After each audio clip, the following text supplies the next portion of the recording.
everybody. Welcome to the RotoWire Fantasy Football Podcast. We are brought to you by Circa. We're brought to you by Megasports Pro and Chalkboard. Jeff Erickson here, and I'm with Matt Donnelly, which you can follow on Twitter at Matt Donnelly FF.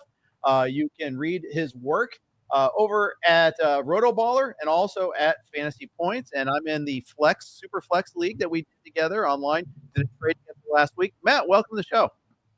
Hey, Jeff, thanks for having me here. It's been a long time coming to get to hook up with you here. I mean, we hooked up a little bit on that Flex League. We'll talk about that a little bit later, but Now we're doing the show here live this week, and I'm excited for it. I'm excited because, you know what, there's not a whole lot to be excited about going into week number 8 for a lot of fantasy managers right now. Oh, yeah, it is gnarly especially in terms of the bye weeks there and injuries and uncertainty at quarterback. That's going to be kind of like a running theme for this podcast is there's just so much we're not quite sure what to deal with here. Starting off with just looking at coming like who we're going to be able to play. First of all, no Arizona, no Detroit, no Jacksonville, no Rams, no Raiders, or no Seahawks. So some significant fantasy players going to be missing this week. And I think that's just, to me, it's going to be tough navigating. I'm going to start some really gnarly players in my various positions. You're not wrong here. I mean, we talked about this here a little bit last week, dealing with some injuries. Injuries just add to the whole fact that we already lost a good portion of our players that we're looking for this week. Like usually we got 2 teams on buys. Now we're dealing with 6, plus the injuries, plus my fear of playing guys on Thursday night football. Like I really don't like starting guys on Thursday night football. All things being equal, I usually fade that game every single week. Yep. I can't do that this week. We don't have the ability to do it. So I'm not feeling very good at all, except maybe my SFB team. That's like a powerhouse right now. But other than that, I don't feel good in any of my leagues right now. Yeah, I hear you on that. So your fishbowl team's doing well. Tell me more. Who do you have? You know what? It was a whole fate, everything but running back. I mean, I'm old school, Jeff. I'm old school. I love my running backs. And I mean, we are set with, I think I'm led by Christian McCaffrey, Devin Achane, and then we've got Alvin Kamara thrown in there, DeAndre Swift. So the running backs are really the kind of the catalyst behind that entire team right now. And if I look at the rest of the roster, it was kind of like that 0 wide receiver type approach. See how it works.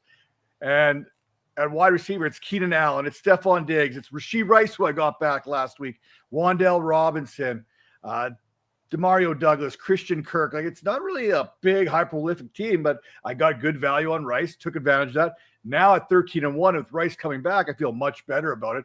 But it was because those running backs, like Kareem Hunt is not a starter, Tony Pollard not a starter, Kamani Vidal not a starter. And I faded the tight ends, even in a tight end premium. Getting Ferguson and Ertz late in the draft is pretty good value there, led by Dak Prescott and Trevor Lawrence as the quarterback. So very, very running back heavy, and it's paid off right now. I think I'm 23rd overall right now in points. Damn. So nice. Yeah, it's turned up to be pretty good. But when you got a chain and Christian McCaffrey that's in a PPR, first downs, half point per rushing attempt, you got to feel pretty good about yourself. Yeah. With HN, you found love in a desolate place there. There's nothing else good in Miami right now, but HN is just the key. I've got him in Fishbowl as well. I did the live Scott Fishbowl in LA and was at the back end of the draft. And actually, it turns out it wasn't so bad to be at the back end of the draft. No, I think I picked I think it was 9th when it came to drafting, because that's kind of where I was targeting Christian McCaffrey as my first overall pick. Mm-hmm. And I was like, okay, I'm not going to go early in the draft because he's going to fade. Everyone's going to fade Christian McCaffrey. He was hurt last year, this, that, whatever. So I'm like, if I can draft a little bit later and with that kind of reversal and everything else that could possibly come into it, I was like, you know what? I feel pretty good about this. I think that's a good way to start your team off. And again, it's paid off. And Chan, he's basically been, remember when Josh Jacobs, everyone always faded Josh Jacobs every single year because he's a Raider or whatnot. All you have to do to be a solid running back is not get hurt. We've seen that the war of attrition turns out to be more valuable in fantasy football than maybe even fantasy production happens to be.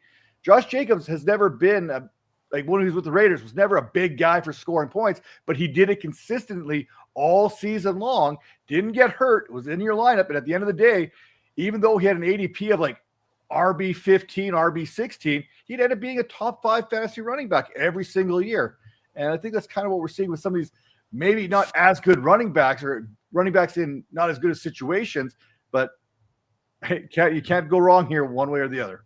Absolutely. Absolutely. So let's jump into the quarterbacks this week, because with this bye week, we've got so many issues to deal with here. The bye weeks and the injuries and the non-performance. I mean, you look at the number of uncertain situations we have here. It is a mess. You've got Atlanta, where we don't know if we're going to get Michael Penix to be able to play. He was limited in practice today, so maybe we see Kirk Cousins. We already know Jaden Daniels is out. That came down earlier today, and that's for Monday. So we already know that. I'm grateful the Commanders let us know ahead of time, because that almost never happens. Usually teams play games with the Monday night thing. So we know with that hamstring injury, we're going to have Mariota. In Carolina, we know Andy Dalton starting ahead of Bryce Young with the high ankle sprain. And the Jets, they're making a point of not telling us who's going to start. But Tyrod Taylor was limited in practice with a knee issue there. Aaron Glenn's kind of grasping at straws at this point in time. Any of those replacements, are you interested in starting them? We'll say, obviously in a super flex league, you may have to, but is there anyone of those that are at least interesting to you at all? I mean, if it wasn't for Tyrod Taylor being questionable now, I'd kind of feel that. I mean, I know there's no Garrett Wilson. I know he's not got a full complement of weapons there. We know that Breece Hall is now questionable as well this week. But when I take a look at like fantasy production allowed, the Cincinnati Bengals, they're allowing 20 fantasy points per game this season. I think that's the 8th most in the NFL. So if I got a quarterback going against an offense that gives up points in bunches, we know that Cincinnati is going to be able to throw the ball. We watched Joe Flacco. Jamar Chase, 16 receptions last week. So we know Cincinnati's offense can still get the job done. The Jets are going to have to throw the ball to stay in the game. So I felt really good about Tyrod Taylor being a kind of a quarterback to get you 16, 17 points. And for me, that 16 point is a good threshold for a quarterback. I mean, it's not going to hurt you in any league. It's not going to win you a league, but certainly not going to be the reason why you lost that week if you can hit 16 points. I think Tyrod Taylor kind of gives you that, where I don't quite see that in a guy like you said Marcus Mariota, because we don't know if Terry McLaurin's coming back. We don't know what Deebo Samuel's situation looks like.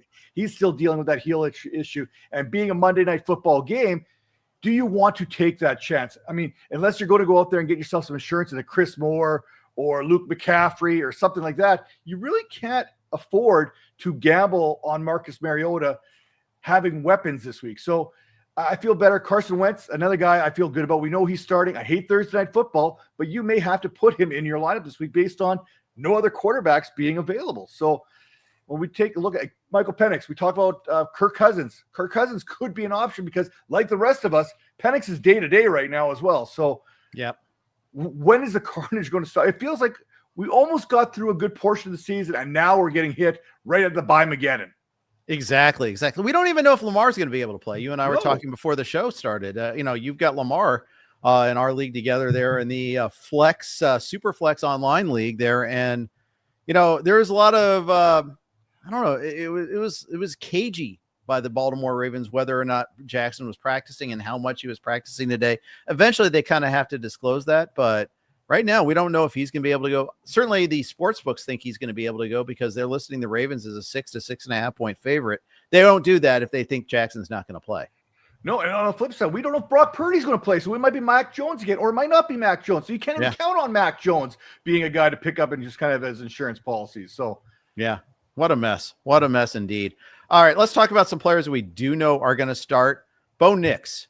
3 quarters of misery against the Giants and then a 4th quarter of majesty, 4 touchdowns. I don't know about majesty. I just wanted to use that. It sounded good lyrically, but I think I was skeptical on Nix coming in, and I feel a little bit better about him because he's really been disappointing in games. That London game was awful.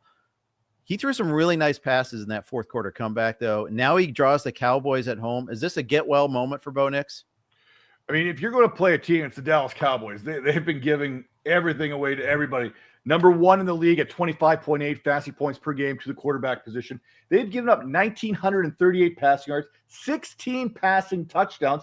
They've also given up 3 rushing touchdowns, and they're averaging 4.83 yards per carry to the quarterback position, which, by the way, Bo Nix can get the job done. We know he can run the ball as well as any quarterback. So when you take a close look at this is a game that Bo Nix can certainly excel at. I'm thinking like top 5 type potential this week. And he doesn't even need to have a fourth quarter like he did last week. He just has to be himself. I mean, we've watched every quarterback looks like they're the second coming of Tom Brady or Joe Montana or whatever it is when it goes against this Dallas Cowboys defense. Just maybe not throw the ball on the sideline to Deron Hand, and you should be okay. Indeed. I've got Knicks at 6, but that's kind of conditional. That's I have Lamar at 5, assuming he's going to play. If there's a setback there at all, then Knicks moves up to 5. And I have 0 as Bo Nix in my life. So if I was going up against Knicks anywhere, I lost for sure, because that was such an amazing running game from him, which we hadn't seen a whole lot of earlier this year either, which is the kind of the funny thing. Denver's such a weird team. I still think their defense is great, but they weren't great against the Giants until it mattered at the end of the game. No, they've been up and down. I mean, when you got Patrick Surtain on your roster, you think he's going to shut a guy down. And you know what? He might do that, but he's going to have his hands full because they got George Pickens and they got CeeDee Lamb on the other side. So Dak Prescott still has options. And we know when we're watching this Denver Broncos passing defense, as good as Patrick Surtain has been, you could still throw the ball against them. And Dak Prescott, I think, was he number 2 in fantasy right now as far as fantasy production is concerned, doing most of that without CeeDee Lamb. I don't care who you are. Dak Prescott is a start no matter what. I mean, absolutely. He's at the peak of his powers. lineup. Bob Strum put out a stat that he has now 9 games where the Cowboys have put up 400 yards passing yards, no turnovers, and have scored 40 points. The rest of the Dallas Cowboys quarterbacks combined in their careers had 6. So he's got 9 out of the 15 for the Cowboys. He's a really good player. And he's at 1,881 passing yards, second in the NFL, doing most of that without CeeDee Lamb. I mean, the quarterback thing is just an absolute mess because right now it's Justin Herbert, then it's Prescott, Stafford, Mahomes, Jones, Mayfield, Darnold, May, Goff, and Trevor Lawrence are the top 10 as far as passing yardage goes, right? So if you've got a quarterback that's putting up numbers, you've got to put him in your lineup no matter what the situation happens to be. And it's not like Denver, like we said, this isn't that world-beating type team. They've shut down one side of the field, but you've got 2 arguably alpha wide receivers on this Dallas Cowboys roster and a Jake Ferguson who leads all tight ends in receptions by a country mile. If Daniel Jones can do it against them, so can Dak. That's it, right? That's right there. Man, I just rewatched the Colts Chargers again this morning, and that was a thing of beauty. They've got Shane Steichen's in his bag right now. Everything he dials up, these pass catchers are wide open. Every time they draw up a route for like Tyler Warren, it's like there's an acre around him. It's amazing to see. Well, let's talk about Jones here just for a second, because as good as Jones has been, he has left a lot of points on the board because the Colts, they've been blowing teams out. Not only are they playing good offense, they're playing good defense. Remember week number 1 against Miami? They basically shut it down at halftime. Yeah. Right? There's been about 2 or 3 games in which the Colts have basically been able to shut the game down completely. Even last week against the Chargers, they built themselves up a pretty good lead. Jones didn't have to do anything to keep that W secured. So he's been kind of pulled back a little bit. His numbers could be even more impressive than they already have been.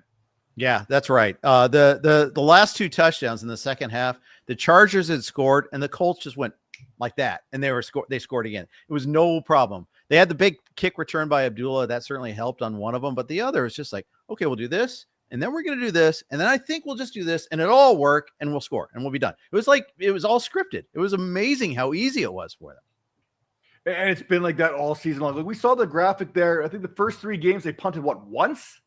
Yeah, first punt was against Tennessee, and they had gone for it and failed one time, I think, on 4th down. And that's the thing; they also are willing to go for it on 4th down. Their second drive against the Chargers, twice they went for it on 4th down before and converted on the drive before scoring a touchdown on 4th down as well. So 3 4th downs on that entire drive, including 1 deep in their own territory. Like they have total confidence in their offense right now. It's just really fun to watch. Let's talk Joe Flacco. You mentioned Thursday night games. You don't like them, but man, last Thursday was super fun between the Bengals and the Steelers. What can Joe Flacco do as a reprise this week against the Jets? He can do whatever he wants. I mean, I think his floor is 18 fantasy points. That's what the Jets are giving up as a whole to the quarterback position this year. I mean, Sauce Gardner is a good cornerback, right? We could all kind of agree on that, but he hasn't been that shutdown corner that he had been maybe in previous years. So you've also got T. Higgins, you got Jamar Chase, you got Chase Brown resurgence going on right now.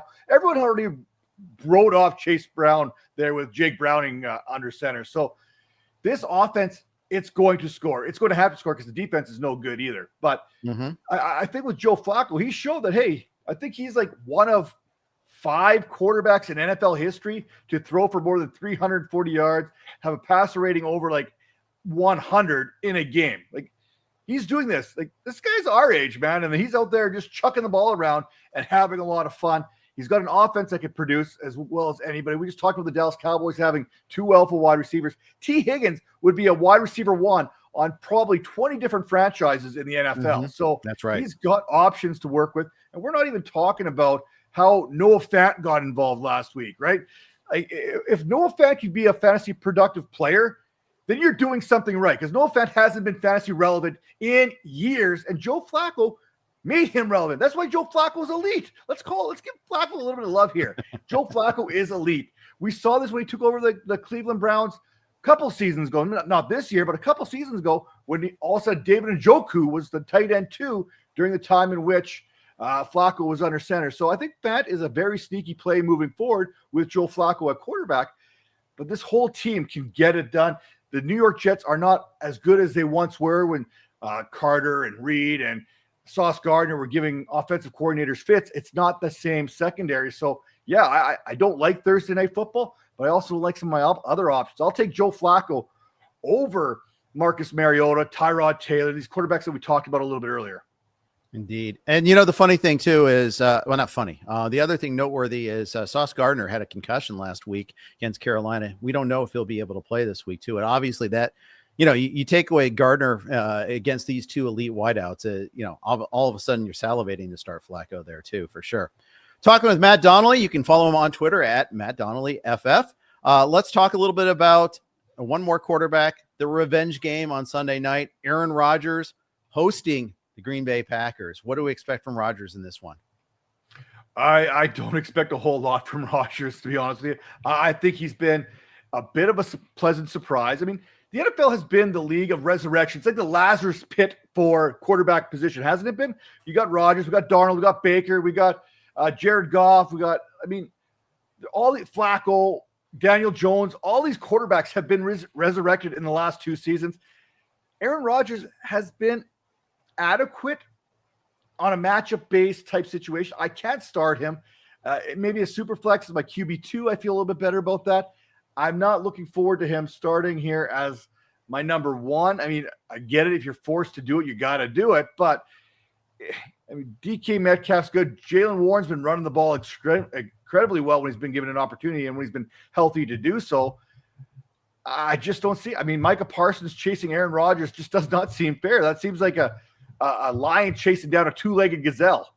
Yeah, I kind of agree. And I've got Rodgers at 16, but it's only because and that feels high, but keep in mind it's out of 26, not out of 32. Yeah. And there's a lot of replacements this week, like Mac Jones at Houston. I don't want any part of that. Not sure what to think of Carson Wentz at the Chargers. Again, Thursday night, and he's Wentz. There's some things wrong. CJ Stroud, who soiled the bed last week, as we talked about, beforehand. Stroud's probably the only competent quarterback that I might have below Aaron Rodgers, right? We talked about the guys that are there. who you going to start, Penix or Aaron Rodgers? That's kind of where we're at that QB 15, 16, 17, right? Absolutely. But again, Penix has got the Miami Dolphins. You and I could probably go out there and throw for 250 yards against the Miami Dolphins right now. I think it's going to be Bijan left, Bijan right, Bijan all day long. I think that's what's going to happen, especially with Penix on a bum wheel. I think they're going to try to limit. They're going to have Penix throw 12 times because they might be able to get away with that. So that's why I'm pretty low on Penix this week too, even if he does play. So we'll see about that. All right. Before we move on to running backs, quick note from our friends over at Circa.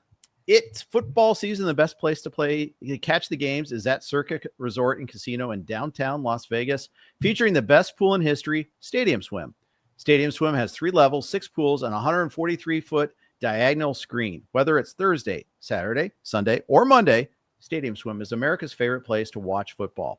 No matter the size of your group, Stadium Swim is the place for you. From owner suites to cabanas, day beds to stadium booths, there are seating choices for everyone. And the best part, Stadium Swim is open 365 days a year.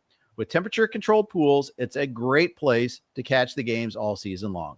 Stadium Swim, located at Circa Resort and Casino in downtown Las Vegas. Book today at circalasvegas.com. We love Circa. You know, RotoWire's had their conferences there before. We love going there. It is truly a great place to watch games.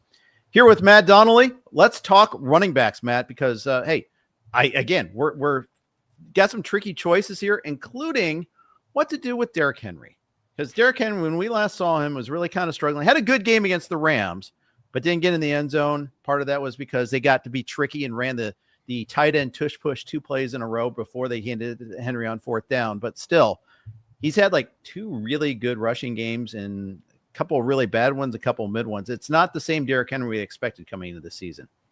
No, it's not. I mean, I think a lot of us had Derrick Henry kind of in that mid-second round type ADP when we drafted back in August. Maybe some people would slide him into the first round, but if you take a look at what he's done, he's given you no reason right now to be putting him in your lineup. I mean, we're talking about the guy who's RB 26 in rushing yards right now, 260 yards. He's only averaging 3.86 yards per carry right now. And if you take a look at it, he hasn't been explosive. Only 10.4% of those runs or yardage on those runs have resulted on plays greater than 10 or 15 yards so far this season. So Henry, as big as he's always been an explosive back. He's always been able to pick up yards in bunches. He's not a 3 yards in a cloud of dust kind of guy. But we're just looking at a 47.1% stuff rate. He's only forced 2 missed tackles. 2 missed tackles this season on his 70 rushing attempts. That's like 0.03 missed tackles forced per attempt. That is not Derrick Henry. This is a running back that a lot of us in the industry have been waiting for him to hit the age cliff, right? We've been waiting for it. A lot of us have been calling it for the age cliff for out 2-3 years already, and he has been superhuman and completely avoided it. Could this be the age cliff right now, Jeff? Is this it? Are we seeing the demise of Derrick Henry, or are we just over-exaggerating because we're so used to the greatness that we are not getting that right now? Like yards after contact per attempt, 2.04. None of these metrics, none of this data is anything of what we're accustomed to when we talk about Derrick Henry. And maybe part of that is Lamar Jackson has missed the last few games. Maybe he's back this week. If Lamar Jackson's playing, maybe I feel better about Derrick Henry as an RB2 with RB1 upside. But right now, I mean, my confidence level in him is probably a flex with RB2 upside. Yeah, and one of the things I'm looking up is like he hasn't played a game with Patrick Ricard yet this year. Keep in mind, Ricard is their lead back, their fullback, and is a lineman posing as a fullback, basically, and is a great lead blocker. Last year, when Ricard missed games early in the season, it mattered. You know, and this year he hasn't had them once. And I wonder if that might have something to do with it there a little bit. Ricard will never get it. You look at his stats. He gets like a carry per year. So you don't look at him as a fantasy player, but he's actually kind of a canary in the coal mine a little bit there. And I think if he comes back this week, which it looks like he might, I think Henry might be a little bit better off. I've got Henry around 10 this week. It's a little bit of a leap of faith, though. It's belief without evidence, as you know. We were taught my Luther in the philosophy of faith class in undergrad. There, faith. That's how faith is defined. It's belief without evidence. That's what we have right now. And it is a good matchup. As far as fantasy is concerned, Chicago, they're giving up 23.6 fantasy points per game to the running back position. That's the 8th most in the league right now. Yeah. So there is an opportunity for success this week. Yeah, I think so too. And and obviously this week especially, but almost you're rolling with them if you have them. But still, it's just like, what can we expect? Maybe you play around with them in DFS. I don't know. We got a revenge game. Javonte Williams going to Denver, facing the Broncos. Will Sean Payton rag on another former player this week to the press? We'll see about that there after how he ripped on Russell Wilson and got clapped back at a little bit. But I wonder, Javonte Williams has been one of the right answers in fantasy football so far this year. Is he again this week against the Broncos? I mean, on paper, the matchup is not ideal.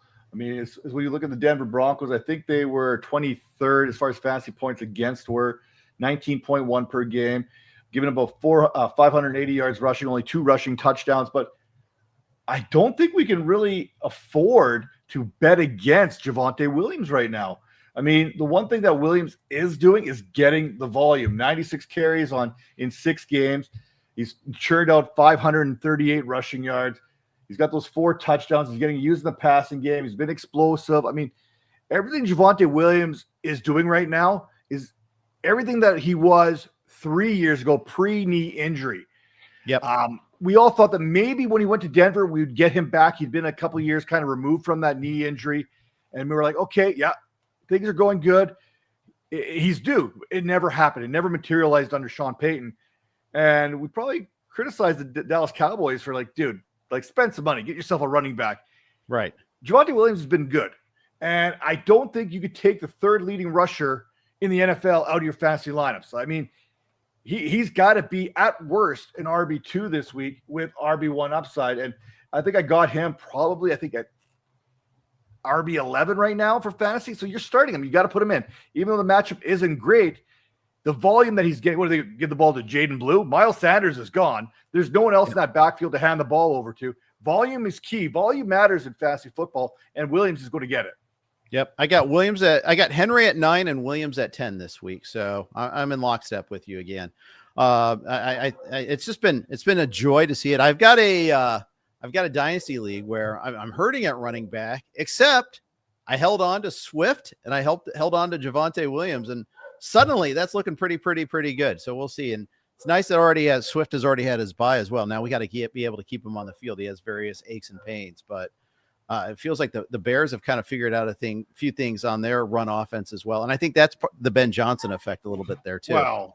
I don't know. I haven't really paid much attention to the show sheet. I was told that you can't go off a show sheet unless you have a show sheet to go off of. So when I take a look at this, DeAndre Swift, we're talking about I love DeAndre. I hyped him up all off season. Okay. Then again, I hype him up probably just about every off season. So there's some good. One of these years you're going to be right, and it happened to be this year. It is. And what's impressive, I think last week he's averaging like 7 yards per attempt or whatever it happened to be, or 5.8, and like 3.8 of those yards are coming after or before contact even is made. This Chicago Bears offensive line is giving Swift opportunities to get down the field. Like this reminds me of when he was with the Philadelphia Eagles, where he wasn't even getting touched until he had already picked up 3 yards. We're seeing that again with DeAndre Swift right now. And if he gets more opportunities, like he's got 72 carries in 5 games. Chicago, that offensive line, they're out there mauling people and they're giving him an opportunity. He's not getting touched. He's staying clean and he is producing. And that's not even counting what he can do in the passing game, which he didn't really have a factor the last 2 weeks. He's only caught, I think, 4 passes in the last 2 weeks, but he got like 85 yards out of that. So indeed. Well, and you just look at the first thing the Bears did after they hired Ben Johnson. They traded for Joe Thuney. They traded for Jonah Jackson. They signed Drew Dahlman. They fixed the interior offensive line. You know who else has a good interior offensive line, has had a good interior offensive line the last 4 years? The Detroit Lions under Ben Johnson. This is not a mistake. And I was as guilty as anyone's thinking like, okay, Ben Johnson's coming in to fix Caleb Williams. And yeah, he might be doing that too. There's still work to be done there, but it's really also fixing this running game. And it's really amazing to kind of see how they're clicking right now. Maybe playing the Commanders 2 weeks ago and the Saints last week had something to do with it too, but I've been impressed. I've been duly impressed, to say the least. Let's talk a little bit about Isiah Pacheco. This is a guy that I have a little bit of exposure on Pacheco. I think that it was a matter of health for him to be able to go back to his quote unquote running angry style. You're starting to see it now. You're starting to see him get more work in the red zone now. I think Hunt only had 5 carries last week, and I know he's a little bit banged up. But the thing I liked is Pacheco was the primary. It wasn't a timeshare. Yeah, and as right as I was about Swift, I've been just as wrong about Pacheco so far this season. I really thought Pacheco was going to come out all gangbuster there, have a big season. But you got to remember, this is the same running back who fractured his fibula at the end of last year. Like he only played like 5 games, I think, towards the end of the year, plus the playoff game, and was never right himself. As someone who suffered injuries, knee injuries, et cetera, while not being a professional athlete, there's always the mental aspect that comes with that, whether you're going to take that next shot on the legs. So there's a little bit of hesitation. But you did mention something there with Pacheco. When you watched the film last week, he seemed to have a little bit more of that ruthless aggression running the ball. That's when he's at his best. When he's physical as a runner is when he's having the most success. And I never saw that the first 5-6 weeks of the season. I didn't see it towards the end of last season. I'm starting to see that Pacheco could be that guy. Everyone who talked to, whether it's on the Fantasy Points Discord or the Rotoballer Discord or wherever I'm happy to be, it's been hold Pacheco, stay patient. This is a guy coming back from an injury, and I'm hoping that patience rewards fantasy managers here sooner rather than later, because the band is back together in Kansas City. I mean, Rice is there, Worthy's there, Travis Kelce. You can't stop all these weapons. So if you sit back, that box, they might only have 6 guys in the box moving forward. That's also very true. Gets Washington this week. We saw what Washington has done against the run the last 2 weeks. At Buffalo, another team that has been kind of vulnerable to the run after that. I think it's a good spot. I think it's a really good spot for Pacheco these next 2 weeks. They get the bye in week 10, may be tougher after that, but hey, I think that he is ascendant, and I want to have some shares of him for sure. Any shaky guys like flex candidates? When you're talking about this, like in one league, you had to start Tyrone Tracy last week and it worked out all right. I've got a league this week where I'm starting RJ Harvey, and I'm like, oh, thank God I have Harvey. I mean, that's how bad it gets sometimes, but with this bye week, who are some of the shaky guys? Who's like your like desperation play for the week? I mean, I've been forced to take some pretty desperate measures here the last couple of weeks just to try and get through some weeks in general. But when you take a look at what we're dealing with, what fantasy managers have been dealing with for quite some time, especially, I mean, PPR, Harvey's a lot more, you got a little bit more confidence in Harvey when it comes to PPR, but even Kamani Vidal, a guy who had two weeks ago broke the internet, right? I mean, everyone wanted him. He was the number one ad on the waiver wire, and then it gave you absolutely nothing last week. So I have a hard time for myself personally chasing those fantasy points, but I mean, I feel like we kind of have to do that from time to time. But the guys that I feel the shakiest, I mean, I don't want to go with anyone who happens to be playing in the Cleveland Browns. That's kind of one of my general rules. If you're playing the Cleveland Browns, I'm probably looking for another option out there, and that's Ramondre Stevenson. I mean, he's been good in PPR, but considering whatever Trevion Henderson's done to Brass there to alienate himself from a starting spot on this team, I mean, Ramondre Stevenson has been a good fill-in type player. You can't put him this week. You can't. You absolutely cannot put him in your lineup against the Cleveland Browns. It's just, that's a no-go zone for me. Take a look at these other matchups here that are across the board. I mean, Green Bay's been very good when it comes to defending opposing running backs. So I take a look at Jaylen Warren.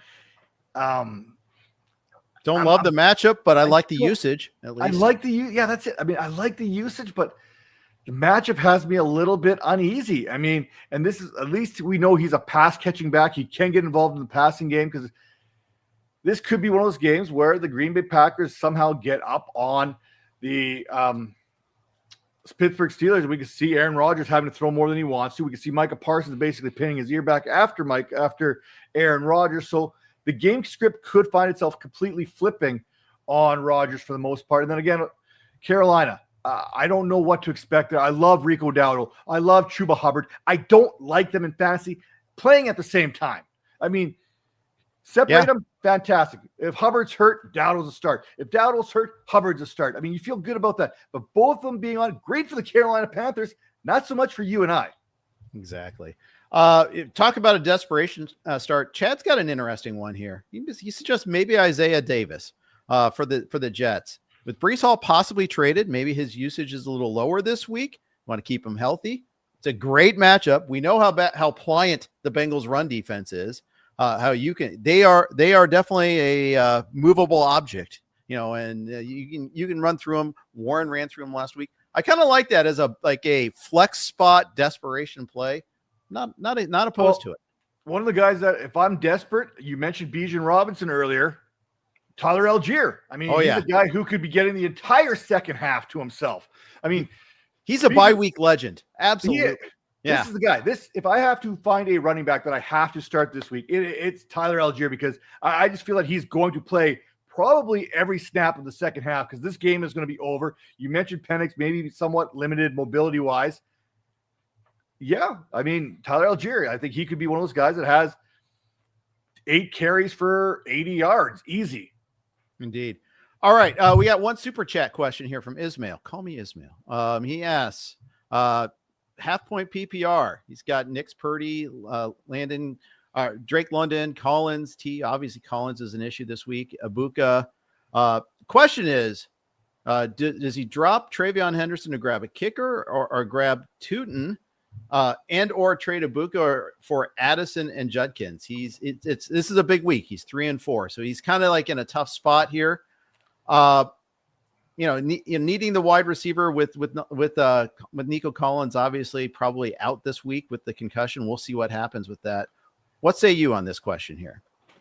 I don't want to trade Ibuka if I don't have to. I mean, we've just seen Mike Evans go down. He's probably out until week 15, 16 at the earliest. We're looking at 6 to 8 weeks minimum, I think, for that broken collarbone. So I have a hard time trading him. I mean, I got no problem dropping Travion Henderson right now because his usage for the Patriots has not been great. Maybe for his birthday today. It's his birthday today, by the way. Maybe the New England Patriots will give him the ball once or twice. Maybe that'll be his present. A first half touch. Oh, it's a Festivus miracle. Yeah, just why not? Something, just anything right now. But it's hard to tell anyone to be patient with Henderson who hasn't been involved. It's not that he's bad at pass pro. He's one of the best pass protecting running backs in college. There's no reason for him not to. There's something going on that we're not privileged to that information. So when I take a look at this kind of situation, you mentioned Collins is not going to be there. I like Drake London. I like T. Higgins this week. I think you're pretty good there. Just needs the depth, I think. I think that's the question. It's the depth. And I don't hate the Addison for Judkins. You need a running back. Judkins makes a lot of sense to get there. But I think for Ibuka, you need more than Addison and Judkins. And it's not a bad trade offer. It's not. It's a fair offer. But I don't know if I can give up on Ibuka, not knowing what Chris Godwin's status is going to be moving forward. He's not playing this week. The Buccaneers have a bye week next week. So by week number 11, Chris Godwin should be good to go. Mike Evans, I think I'd do the trade. I think I would do it there. I also I'm a Quinshon Judkins stan too. Yes. I mean, I think he's just so good. And he gets. I think if you need the running back, like it's one of those things. Desperate times call for desperate measures. I think you do the deal because Addison's not terrible, right? You're getting a good, competent wide receiver. You got some good wide receivers. He's your wide receiver 3. Mm-hmm. I just hate giving. I don't like the idea of giving him up. I kind of want a little bit more, but if you need that running back, especially this week, then I'm a little bit more up for it. Indeed. Talking with Matt Donnelly, we're going to do some wide receivers coming up next. But first, from Megasports Pro, elevate your game with the ultimate sports contest, Megasports Progressive. Dive into a world of excitement with 3 progressive jackpots and a chance to win big every week and every month. We're rewarding 1,500 lucky winners, distributing over $50,000 in monthly prizes. All you do is answer 15 daily sports props. Add up your correct responses for the week's cash prizes and tally the week's totals for huge monthly cash rewards. Megasports Pro makes it fun and easy to join. This is a thrilling opportunity to be a part of our growing community of sports enthusiasts. Sign up today and unlock a chance to win big every day, every week, and every month. Sign up is free, no commitments, no credit cards. Your first 9 days of play are free. Visit megasportspro.com today. Thanks to Megasports Pro for their sponsorship. We're talking wide receivers. Let's jump right into it here. Let's talk a little bit about the Packers. Who do you feel like you can count on right now? I know you traded me Matthew Golden in our league for Trevor Lawrence. It's a super flex league. You needed the added quarterback. I desperately needed help at wide receiver with 3 injured wide receivers. Golden was obviously coming off the Bengals game, and I knew not to expect that. But typically rookies do well after their bye week and then beyond after that. I thought worth taking a chance on Golden going forward. Yeah, that whole Packers thing, it really bugs me because I don't know what to expect there in Green Bay, right? We just don't. Jordan Love does a very good job spreading the ball around. If there was a number 1 wide receiver, it is probably Matthew Golden moving forward. I really hated to actually trade him. But when I take a look at what we've seen so far, we got 32 targets going to Tucker Kraft. We got 36 going to Romeo Dobbs. We got 23 going to Golden. We've got 20 going to Wicks. We haven't even talked about Christian Watson, who could potentially be back this week. It's a very muddy wide receiver room. Good for Green Bay. Again, not so much for fantasy managers. I love Golden's talent. There's a reason why he was drafted in the first round. But he's one of those guys that he could give you a good week this week. But guess what? Dontavian Weeks was the same thing. Like he'd give you a boom week 1 week, and then he'd go back to nothing. Dobbs would go big and then nothing. I think Golden's going to be that same, but not quite to that extent. You're going to have boom weeks, and then you're going to have okay weeks, not boom and bust. Right. Wan'Dale Robinson, when we last saw him against the Eagles, he was going off. Had a huge game against the Eagles a couple of weeks ago. Get the rematch in Philly. What do we see in the sequel here? I think we see a repeat. I really do. I mean, we take a look at this Giants team, and their offense has been better than advertised. Scadaboo's given themselves a running back that can just pound the ball. Jackson Dart has been a refreshing move under center. Ask anyone from New York. They've got to be the happiest people in the world right now with those two moving forward. Darius Slayton's getting a little bit closer to returning, but at the end of the day, Philadelphia is not good on that secondary. It's been Quinyon Mitchell and then basically nobody else to defend. And Quinyon Mitchell isn't exactly 100% healthy himself either. So I take a look at everything here, and I have a hard time not putting Wan'Dale Robinson into my lineups. He's one of those guys that he's very underrated, that you probably, if he was even drafted, you probably draft him as your wide receiver 5, maybe if you're lucky. But if you look at the metrics across the board, he's one of those guys you can count on. You can count on him, especially in PPR, maybe not in a standard type league, but the ball's going to go to him. He's going to be productive, and that's all I can ask for right there. Is just that volume in that passing game. Yeah, I've got Wan'Dale Robinson at 21 in my wide receiver rankings this week. And when I looked at the number, I'm like, what? Because my process isn't like, okay, I'm going to put Robinson at rank X. I'm going to do I like Robinson or do I like this guy? Do I like Robinson or that guy? Kind of do that either or game. And then when I started doing that, kind of just landed on 21, like, well, I guess he's 21 then. Like, yeah. I'm not going to, okay. I've got him above Waddle. I've got him above Zay Flowers, guys that I would have had ahead of him many other weeks, but I'm persuaded. I'm persuaded that Robinson's been unlocked now in this offense, and in matchup wise, I think I'm okay with it too. We saw last week, you mentioned Jordan Addison, and we talked about it in the trade talk a little bit there. Addison was killing the Eagles last week. They didn't get him in the end zone, but they did absolutely everything else. He was on fire. If Carson Wentz had a better arm, there was an easy touchdown they would have had. Still was a 35-yard play early in the game. But, of course, they had to settle for a field goal because that's what the Vikings did last week. But still, I think Robinson can do more of the same.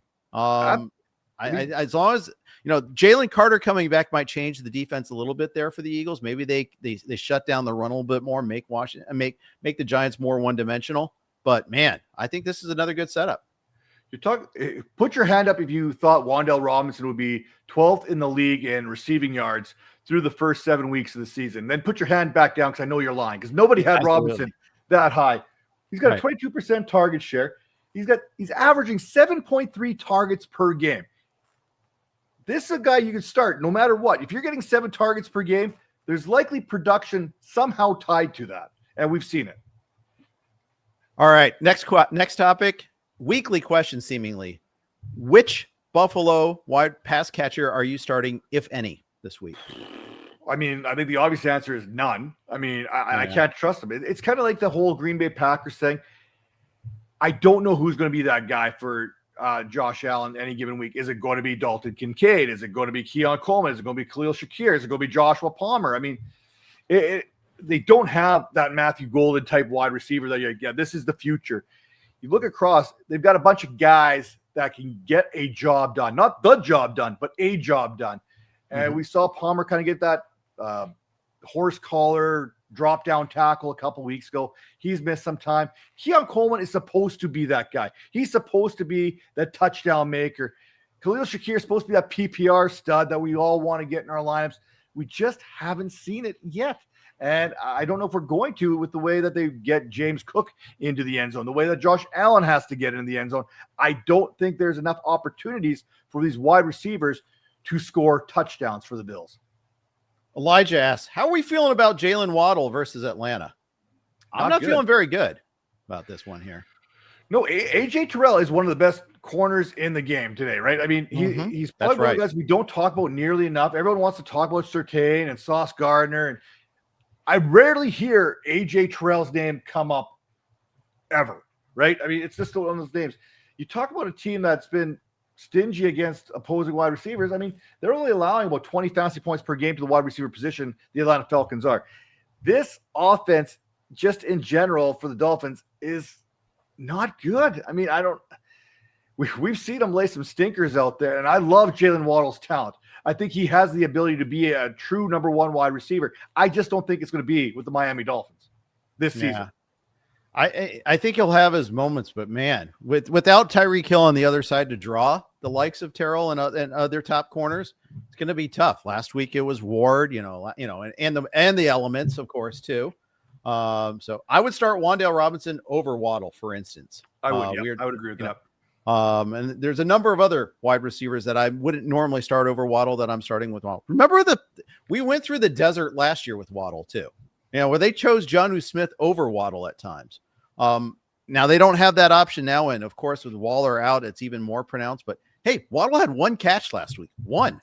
Maybe Mike McDaniel's not as good of an offensive mind that he had people leading to believe. I mean, Waddle, remember, before Mike McDaniel got there, Waddle was a good wide receiver without Tyreek Hill. He was a borderline top 12 fantasy wide receiver.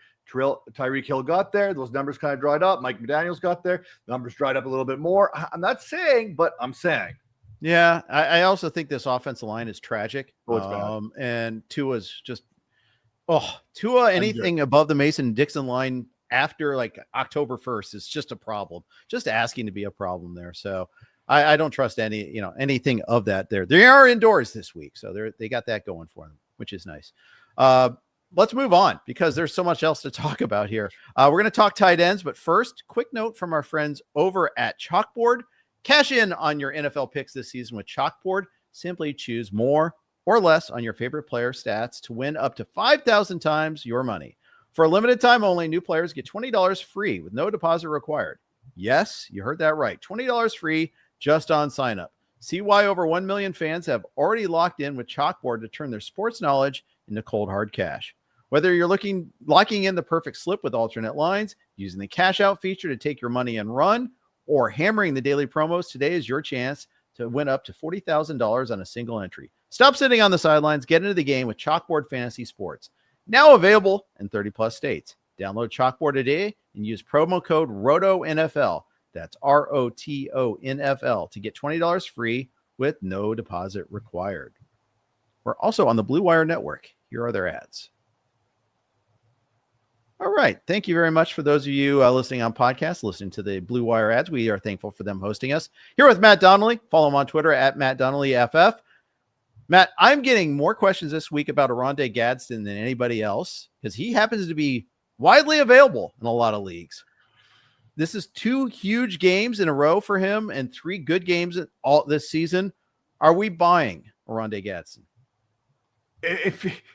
So myself and Brian Drake, we have an FPPC team together. I mean, that's kind of our thing. Gadsden was one of the guys that we targeted. So we've been in on him since the offseason. He's been one of our kind of guys to kind of put in there. You mentioned how the wide receivers kind of kick in after the bye week. He's kind of been one of those upside plays. And if you take a look at the last 2 weeks in particular, I mean, first off, he's got 308 receiving yards. That's 9th amongst tight ends this season. I mean, again, most of them came last week alone. But if you take just look week 6 and 7, I can't even pull up my numbers here properly. I'm trying to pull my numbers up, but it's not working for me. I can't argue 17 targets. For me, if you're getting targeted that much, he's definitely a guy that you have to put into your lineup. 17 targets, 232 yards. I get it, they came in that one game, but the target distribution there in an offense that's one of the best to a degree. I mean, Justin Herbert leads the league in passing yardage. Gadsden has 17 targets, the most targets amongst tight ends in the last couple of weeks. Outside of maybe Trey McBride, I think he's got 23. That volume is going to matter. I mean, we haven't seen Ladd McConkey be Ladd McConkey yet. So until we start seeing Ladd McConkey being that PPR stud, I think we have to believe that this Oronde Gadsden breakout is a real thing. I think it's legitimate right now. He's got the talent. We saw it at Syracuse. He can get the job done. I think he's a converted wide receiver playing the tight end position. So not quite a basketball player playing tight end, but a converted wide receiver is just as good. Yeah. I liked what I saw in the open field on a couple of those plays. And moreover, the Chargers defense is lacking right now, which means, and they're not running the ball very effectively. So, hey, guess what? That means Herbert, go do your magic. Go hit all these pass catchers. Allen had a big day. Quentin Johnston scored. He didn't have a big day. McConkey had over 10 targets. There's a lot of footballs to go around there. And I don't know if we'll see that on Thursday night, just because of the quick turnaround and because Brian Flores might have something cooked up in terms of blitz schemes, but it might not matter. That, they may have to just throw anyhow. So and it might be the opposite. I mean, it might be one of those things where Justin Herbert knows Flores is bringing pressure. He's getting that ball out quickly. Gadsden's a big target ripping down that seam. Like he might be that guy. Yeah, he might be. I think he needs to be rostered in every league now. I think at the very least that's the case. And I think he should be a starter in most cases too. I also think Dalton Schultz is a good pickup this week in a lot of leagues, especially if Nico Collins doesn't play, which it looks like that might be the case. Yeah, no Nico Collins means I'm firing up Dalton Schultz.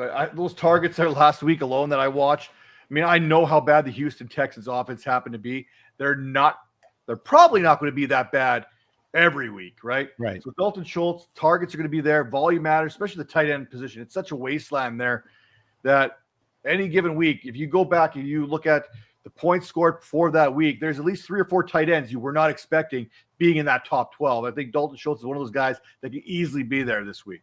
Yeah. Uncle Ted brings up Jaylen Noel in the chat. I also agree he's a decent pickup if you need help at wide receiver. Him over Higgins. Unfortunately, I had Higgins going for me in one desperate play last week there that didn't quite work out. So that's the way I'd look at it there. I got one more tight end I want to bring up, but as we close out here, Colston Loveland has been a disappointment so far this year. But Cole Kmet got a back injury last week, and the Ravens are, I think, attackable with tight ends. And next week, the Bears play the Bengals, and we all know what Bengals do against tight ends. They don't cover them. So is Loveland maybe a sneaky pickup for the long term? Or the short term, I should say, not the long term. Duh. I think the talent is too good to pass up. And he's another one of those questions we've gotten all the time. Can I drop Loveland? Can I drop Loveland? And most part, it's been, yes, you can drop Loveland. But here's what I like to do. I like to have a good, steady tight end. Maybe a Zach Ertz, whatever happens to be. And then I like to have Loveland, a high upside guy, on my bench that I kind of ride out the entire season. Gadsden, Loveland, these kind of tight ends that you're like, okay, maybe they might not break out right away, but at some point this season, it's going to click. There's a reason why Loveland was drafted as high as he was. There's a reason why people had Loveland as arguably the number 1 tight end in fantasy among this rookie class, even above Tyler Warren. At some point, it's going to click in. And like you mentioned, that matchup against the Cincinnati Bengals on the horizon is that matchup where it should click in. DJ Moore hasn't been there for the Chicago Bears. Luther Burden hasn't been there. He had a couple good games, but he hasn't been a consistent force. It's been Rome Odunze and then DeAndre Swift. There hasn't been that second pass catcher who has stepped up to the plate for Caleb Williams. And Loveland is going to have that opportunity the next couple of weeks. And as the season progresses, rookies tend to get a little bit better as the season goes. People often give up on these rookies way too early, and this is where you win your fantasy leagues. Absolutely. That is our last guy to talk about on the list. Please, Matt, tell everybody where they can find your work one more time. Yeah, you can check out anything I write. It's over at rotoballer.com. I mean, my starts and sits every week. I do my DST videos on their YouTube channel. You can check that out. And you can head over to Fantasy Points, get in the Discord channel. I'm basically there 24 hours a day, 7 days a week, except Sundays. I kind of take that off for hockey. But you can ask me questions all the time, including whenever you need to know about Oronde Gadsden. Indeed. Are you a Flames guy then, since you live in Calgary? No, I'm actually a Montreal Canadiens fan. Funny story. Okay. My dad grew up a Toronto Maple Leafs fan. I have oppositional defiance disorder for the most part, so I had to go against the old man, and I became a Canadiens fan. Very good. My mom grew up in Detroit. I'm a Red Wings fan. She has Gordie Howe, Terry Sawchuk, and Terrible Ted Lindsay's autographs. My dad doesn't care about hockey at all, but my mom got me hooked on that, so I'm a Wings fan. Your mom's a good woman. Yes, she is. Yes, she is. All right, we will finish on that note. Matt, thank you for joining me today. Really appreciate it. Appreciate it. Anytime. Matt Donnelly, FF on Twitter. Everybody, thanks for listening to the RotoWire podcast. You can check us out at RotoWire. You can check me out on Twitter at Jeff_Erickson. And of course, use promo code YouTube15 to get 15% off any RotoWire subscription. Good luck in week 8 and bye Mageddon. Take care.